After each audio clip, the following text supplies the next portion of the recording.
Lastović je do te...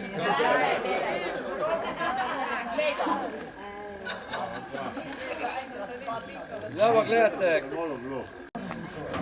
viš kako on dela, kako on bistve šiba.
Zdaj bi jaz prosil, da ne bi nekaj povedal. V samem delu, v bistvu v celem poteki, kako je malo nastajalo, ker v bistvu kakoli je polje glavno. Dobro večer svima, hvala što ste ovdje u tako velikom broju.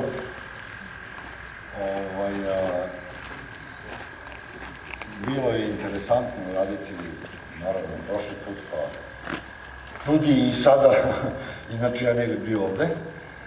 Tako da ja sam ovdje drugi put, kao što većina vas zna, i ne znam šta bih rekao o ovome.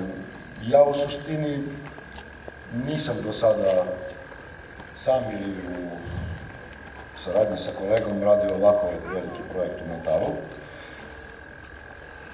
Pa tudi ni tako statički rizičan, niti dinamički zahtevan i možda sam previše skroman, ali poprilično sam zadovoljan s obzirom da je ovo jako kratko vreme u kome boberi postižu tolerantno solidne rezultate. Pa eto, ne znam, ne bi puno da pričam, uživajte, pa imamo špricer, pa pričamo posle svih.